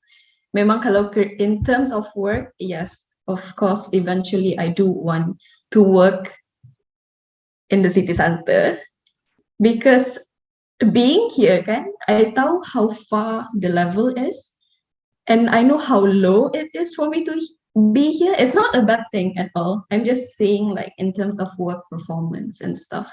And I do want to experience how it feels like to be a little bit up there. Tu je lah. So yes, the answer is yes. Alright, thank you Faye. So, Afaf dengan Soraja memang nak kerja KL ke? Ada yang nak kerja UK tak? Tiba-tiba dapat normal foster offer kan? Who knows? Tiba-tiba. Yes. Soraja? For me, I don't think so. I don't want to work in a busy city. Maybe I will go something more rural. Yeah, because I don't like the atmosphere of a busy city. So yeah, I will go something more senyap. Wow, okay. Nice answer sebab I didn't expect that the answer will be lain sikit daripada what I was expected. Okay, so Afaf, we want to hear from you too. Please. In KL lah. If the pay is appropriate to the living standards of KL, then yes. Like what Faye mentioned earlier about pay and a metropolitan area. If the pay is equivalent to the living standards again, macam susah lah. Yeah, I need Wow. to be realistic. You need to have savings. You need to be able to afford your own rent. If you Yeah, have betul. transportation, things like that. Let's be honest, the pay here, they even did a recent research about that. One from Lanai, one from PAM. And then like the PAM one, I remember Architect Sarli shared that on LinkedIn, the results. And the pay was like, I think only for part one, 2K, 60% of the respondents said that they were paid 2K. Then maybe 60 to 70% said 2K. Then like 30 said 2.5 and above. So usually we can already estimate the 2.5 and above 2 is coming from big firms that would expect work like crazy lah, appropriate to their to the amount of salary. But you realize that you did 3 years in a degree and you're being paid the same amount that you would if you didn't do a degree. That's very depressing, yeah. And then like there was another report that's architect Sarli shared. Out of 100%, I'm gonna get in trouble for saying this, but he shared the report and it was public anyways. 25% said yes, they're satisfied. 25% said no, they're not satisfied, but they will continue to stay. 25% no, they're not satisfied, but they don't really know what to do, so they'll just stay. They don't have a choice. 25% said no, they're not happy here and they want to move. So basically, 25%, only 25% are happy with the current working conditions and 75% are not. And then you start to wonder why the industry is becoming less friendly, because people are leaving. And that's the research that was done, and that's by PAM. Another research from Lanai. Those numbers are a lot more. It's roughly the same, like maybe definitely below 3 for part 1, and then after part 2 you get to see 4, 5, 6, and after a few years you get to see a bit higher. If you work in a company that's like maybe business based, you can get 5 in 2 years. Just working there easily if you really work your ass off. Are you telling me we architecture students are not working our asses off in degree, in at work? I'm really serious now, very stressed now because I'm showing all the numbers. But it's a problem lah. It's a problem. I can't survive, and I will not slave myself on the benefit of other people. No, like I won't do that. I'm not gonna okay, my savings is not important, I'm gonna do it sebab I'm realistic. I need money, I need to support my family and things like that. So so no, the answer short answer no. Alright, so I can't deny with your statement apa sebab benda tu pun, well, it's just the truth, right? So yeah. So guys, relax, jangan sendu-sendu. kita hilangkan sekejap sendu tu. Kita main game, interaction game kita untuk malam ni yang tadi tu. So yes, technical team, can you please present the slide please for the game? Are you guys ready for the game? I hope you are ready sebab I just nak bagi tahu yang setiap slide ni kita ada 15 seconds only. So you memang kena cepat-cepat untuk dapatkan point, okay? So I baca semula peraturan untuk game ni. So the game is called Who's the Architect? And meaning that you have to guess who is the architect of the building, not the building name, okay? So tak ada turn, siapa jawab paling cepat and paling tepat dia akan menang, dapat point. And please guys, macam biasa, kita punya scheme untuk menjawab adalah university and then followed by your answer, which is UPM answer. Tu contoh dia lah. Okay, so we have one picture for each slide. So you have to guess the architect of the building. So I think we can start now. Are you ready guys? So jom, let's start. Jom Taufik. Okay. Okay. So yeah, baca bagulan tadi, very contrast, very unique. So who do you guys think is the architecture behind this building? Yes. Syifa suka kan menggunakan macam ni? Suka.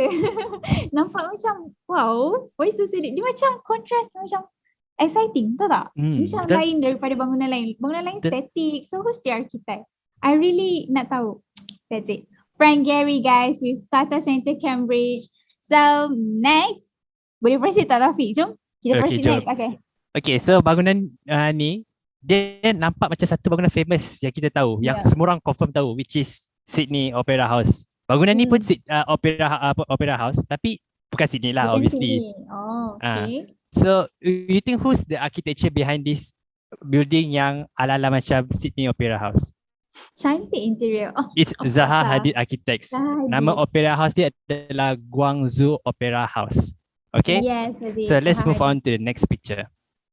Yes, Taufik, I tak tahulah tapi bentuk dia macam UFO tau. I tak tahu if it's a stadium or KLIA. Betul ke? Sebab dia macam something dah. In my view, dia nampak macam stadium. Stadium pula. okay. That's it. We have Norman Foster, guys, with Beijing Capital International Airport, China. So let's proceed to the next question. Let's see who's the architect. Okay, kita tengok bangunan ni. Bangunan ni kan, dia lain daripada lain sebab dia berirama tau. Dia bukan macam straight horizontal, bukan straight vertical. Dia berirama. So siapa arkitek yang buat bangunan ni? It has rhythm principle over there. Cantiknya. Rhythm principle. Yo. Berirama. Okay, Itu so dia. architect behind this building is Hijaz Kasturi. Nama bangunan dia adalah Port Pavilion di Petaling Jaya. It's So- Malaysian architect, guys. Should be Yeah. proud. So next building, Syifa. Okay, so bangunan ni I tengok dia macam hospital, tapi dia bukan hospital ke? I don't know. But I wonder who's the architect sebab bangunan ni dia nampak macam bangunan biasa. Tapi actually kalau kita tengok dari jauh kan nampak macam wow, this building have something. You know? Macam So macam you- library UTP tau, dekat mata I. Yes. You did mention it last time kan? Yeah. Tapi bukan bangunan tu kan? Bukan. Bukan. Okay, so jom tengok siapa architect dia. It's Ken Yang, guys. So Ken Yang is Singaporean Malaysia. Singaporean Malaysia, Singaporean architect, sorry. So it's National Library Singapore. So let's proceed to the next question, guys. Let's see the building. Yes, Taufik. Okay. This building kan, sekali pandang je, I rasa macam very tenang tengok tau. Dia tak macam cacah berber, banyak macam tu. Dia very organized, very Yes. minimalist. Kan? Yeah. Betul, Siap- betul, betul. So, you think siapa arkitek yang ada idea nak buat building minimalist macam ni? Simple but still great. It's Elina Jamil. Nama tempat dia The Bazaar Community Center di Shah Alam. So, siapa yang duduk kat Shah Alam tu boleh-boleh lah jenguk arkitek dia, okay? Yes. Okay, next picture. Okay, okay Taufik, kalau nak tahu bangunan ni, I memang selalu pergi. Sebab memang dekat je. Dekat I dah tau. bagi dekat situ, it's local lah. Tapi tak tahu lah arkitek dia local ke import daripada luar ke, kita tak tahu kan. So, siapa? Korang rasa siapa yang buat bangunan ni? It's Datuk Tan Paying, guys, for IOI City Mall Putrajaya, belakang UPM kalau korang nak tahu. So yeah, that's it. Dekat je, siapa yang di situ boleh je pergi. Okay, so Yes. the next picture is, it reminds me satu building dekat China tau. Nama tempat tu Piano Music. Okay, It's- dia transparent juga. You can see inside. So, who do you think the architecture is? Dia nampak unik. So, it's Renzo Piano. Nama bangunan dia Centro Botin. So, Yeah. very unique this guy boleh buat the building yang kita boleh nampak almost everything inside. Yep. Alright guys, so this is the next building. So nampak macam-macam je tapi bukan tau macam Vitra Fire Station tapi bukan Vitra Fire Station. So kalau bukan Vitra Fire Station tu you guys rasa-rasa siapa arkitek yang buat bangunan ni? Is it Zaha Hadid? Tapi dia bukan Zaha Hadid. So korang kena teka siapa yang buat bangunan macam ni. Lebih kurang macam Zaha Hadid but it's not Zaha Hadid. So who's that architect guys? It's Kenzo Tange from for Kagawa Prefecture Gymnasium. That's it. So yeah, next. Okay, bangunan seterusnya kan, dia very unique. Nampak tak? Bangunan ni dia macam dalam bentuk cube. Okay, dalam bentuk Mm-mm. cube and the wallpaper luar tu digunakan macam wallpaper yang kita selalu guna dalam rumah. Kat dalam. Kan? Ha, Very yeah. nice, aesthetic, unique. So, who do you think is the architecture? Siapa guys? It's Louis Kahn. Nama bangunan dia Jatia Sangsat Yeah, Baban. Sangsat Baban. Okay. Wow. Very aesthetic. Such So, amazing that's all for the building. game today. Thank you. Yes. Okay guys, unfortunately kita dah sampai ke penghujung rancangan kita pada malam ni. Jam pun dah tunjuk dah pukul 11, which is the end of our forum today. Okay, so first of all, kami ingin berterima kasih dekat all the panels for sudi meluangkan masa untuk share your experience, bagi tips dekat pelajar-pelajar lain. So before I'm passing to this to Syifa, saya nak ingatkan that that janganlah kita susahkan diri time-time COVID macam ni. Okay? Like kita instead of you macam cari alasan, try to use that time yang you cari alasan to find a solution to your problems during this pandemic. Because I understand we have to adapt to this ODL. We have to accept this norma baharu. So yeah, that's it for me. So with that, that's it for our forum today, the eArchi Live. So thank you. Okay, thank you, Taufik, for concluding our program today. So thank you again for all my three panels. And I have one quote from architect Adrianta Aziz yang also depicts our three panels tonight, sebab kita ada orang-orang yang hebat malam ni yang nama mereka pun dah sampai ke luar negara, yang memang kita boleh cakap young architect yang sangat-sangat orang inspire sebenarnya. So the quote is, don't limit your challenge, but challenge your limit, guys. So betul lah macam Afaf cakap, be shameless untuk tahu limit you dekat mana, betul tak? Alright, so that's it from us. Thank you very much. Jangan lupa keep follow our Instagram kalau nak tahu korang punya markah interaction game tadi. And then please be with us sampai ke penghujung Zone 30 Second Architectural Student Workshop. Sebab apa? Sebab hari Ahad ni guys, please lock your phone, lock your time, lock your date. Kita ada closing ceremony. So kalau korang nak tahu semua pemenang, kita dah banyak dah pertandingan kita sepanjang Zone 30 Second Architectural Student Workshop ni. So kalau korang nak tahu siapa menang and kalau korang nak support universiti masing-masing, please join kita punya closing ceremony. Okay, so that's it from us. Thank you to all the panels, thank you to all the committees as well. Thank you to all the audience yang dah spend masa dengan kita pada malam ni. See you guys later. Assalamualaikum and bye-bye. Bye Taufik. Goodbye Bye. guys.